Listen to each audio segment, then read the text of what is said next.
حضرت بایزید بستامی رحمتullah تعالی علیہ کا انتقال ہوا. اس زمانے میں ایک آدمی کفن چوری کیا کرتا تھا, کفن چوری کرتا تھا, کپڑا بڑا مہنگا ہوتا تھا تو کفن چور بھی پیدا ہو گئے تھے. اور رات کو دیکھتے تھے کہاں کہاں کسی کو دفن کیا تو سویرے جا کے کفن چوری کر کے لے آتے. آپ کا انتقال ہوا تو ایک کفن چور آدمی وہ کہتا ہے میں جنازے میں گیا لیکن میں نے کہا یہ اللہ کے ولی ہیں, ان کی طرف مجھے نہیں دیکھنا چاہیے. اگلے دن میں دوبارہ گیا, ایک کفن چوری کرنے تو میری ہمت نہ ہوئی. تیسرے دن پھر گیا تو ہمت نہ ہوئی. کہتے ہیں چوتھے دن ہوا تو حضرت بایزید میری خواب میں آئے, کہنے لگے چل بس کر اب نہ چوری کرنا. میں نے کہا حضور کیا ہوا؟ فرمانے لگے جس نے میرا جنازہ پڑھا اللہ نے سب کی بخشش فرما. تو اب تو بخشا ہوا ہو کہ پھر چوری کرتا ہے, خبردار. حضرت رابعہ بصریہ کا وصال ہوا. بی بی صاحبہ کا جب انتقال ہوا تو کفن چور آ گیا. تو کہتا جب میں نے قبر میں ہاتھ ڈالا نا کفن کو, ایک سمجھ لے پھٹا اتار کے کفن کو ہاتھ ڈالا تو بی بی صاحبہ بول پڑی, کہنے لگی چھوڑ دے. خبردار. کہتے میں کانپ گیا, سکتہ طاری ہو گیا. مردہ بول پڑا ہے. جو مردہ ہوتے ہیں انہیں ولیوں کی زندگی سمجھ میں نہیں آتی. مردہ بول پڑا تو حضرت رابعہ بصریہ فرمانے لگی چھوڑ دے.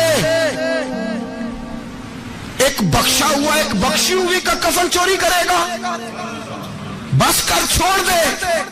تو کہتے میں کام کے پیچھے گرا تو میں نے کہا اماں تو بخشی ہوئی ہے, تیرا تقوی پرہیزگاری خوف خدا زمانہ جانتا ہے, پر میں کیسے بخشا ہوں؟ میں تو پاپی ہوں, میں نے تو ساری زندگی گناہ کبیرہ کیا, مردوں کے کفن چوری کی, میں کیسے بخشا گیا؟ تو اماں کہنے لگی بولے کل جس نے بھی میرا جنازہ پڑھا ہے رب کریم نے سب کی بخشش فرما دی. بخشے گئے سارے جنازے میں آنے والے. اللہ اپنے بندوں کو یہ شان عطا فرماتا ہے.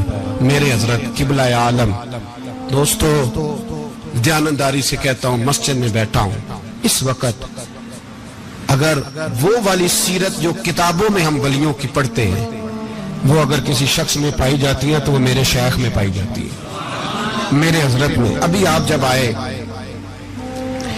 لوگ کہتے ہیں آپ کی آخری ملاقات کب ہوئی, تو میں کہتا ہوں آخری ہوئی نہیں, کبھی نہ کبھی ہوگی. یہ کیسے ہو سکتا ہے؟ مالی دا کم پانی دینا, پھل پکے ہون یا کچے, پیر مریداں دے سر تے رہندا ہے, وہ جھوٹے ہون یا سچے. ہماری تو ملاقات آخری کی, ہم تو جنت میں بھی کٹھے رہیں گے, ان کے قدموں میں رہیں گے, اور ہم اللہ سے دعا مانگتے ہیں جنت میرے کس کاری جتھے یار نظر نہ آوے, او دوزخ میں لکھ بہشتاں جتھے سونا آوے جاوے, تو وہاں بھی کٹھے ہوں گے. میں ابھی آخری دفعہ جب گیا تو یہ عزیزم ابرار بھی میرے ساتھ تھے, اجازت ہی 2 لوگوں کو ملی وہاں تک جانے کی, آپ کراچی تشریف فرما تھے تو میرے ساتھ تھے. 2 گھنٹے ہم بیٹھے رہے, بے خبر ہو جو غلاموں سے وہ آقا کیا 6 7 8 گھنٹے انتظار کرنا پڑا, شکن بھی نہیں آیا. نکاح جی کہتے ہیں اسے بٹھاؤ. تو بندہ کسی جگہ کا اپنے آپ کو کتا بھی کہے تو کتے تو بیچارے ساری دیہڑی باہر بھی نوکری کر جاتے ہیں, یہ بھی نہیں کہتے میں نے اندر آنا ہے, وہ تو کبھی کہتے ہی نہیں. انہوں نے کبھی کہا ہے بندہ سگ بھی کہلائے اور پھر وہ ڈیوٹی بھی اور طرح کی کرے, نوابوں جیسی ڈیوٹی کرنا اور بات درویشی اور غلامی کی کرنا, یہ کیسے 2 باتیں تو نہیں ہوتی, بات تو ایک ہوتی ہے. جڑیاں خسماں دی وچن عذاب وسن بھاگ جاگ جاندے ہو نہ گولیاں نے. کئی گھنٹے انتظار کیا تو کئی لوگ آئے, حضرت کب آئیں گے, چلے گئے. کئی آئے تو وہاں ایک مولانا بوڑھے بیٹھے تھے, مولانا اسرائیل ان کا نام تھا, تو مجھے کہنے لگے مولانا آپ نے نہیں جانا. میں نے کہا جی ہم نے کہاں جانا ہے, ہم تو یہاں رہنے کے لیے آئے ہیں. جب ان کی 1-2 شخص نے تھوڑی سی میرے اوپر تنقید کی نظر بھی ڈالی کہ یہ کب سے آیا ہے, تو کچھ ہوتا تو ملاقات نہ ہوتی, اور ہم ہیں بھی نہیں, ہم کچھ بھی نہیں. ہمارا تو 4تھے درجے کے نوکروں میں نام آ جائے تو بڑی بات ہے. 4تھے درجے کے نوکروں کو بھی کس میں ہوتی ہے نا, ایک سیکٹری ہوتا ہے, ایک چوکیدار ہوتا ہے, ان کے پاس بھی چابیاں وابیاں ہوتی ہیں, ایک بار والا ہوتا ہے, ایک 4تھے 5ویں درجے کا نوکر ہوتا ہے جس کو کبھی کبھی بتایا جاتا ہے چل گاڑی دھو دے, چل تو آ جا. ہم تو 4تھے درجے کے نوکر بننے کو بھی بھائی بڑے تیار ہیں اور ایمانداری سے تیار ہیں, وہ رکھ لے بس مہربانی. تو حضرت بیٹھے رہے, دیر ہو گئی, تھک جاتا ہوں, تھک گیا.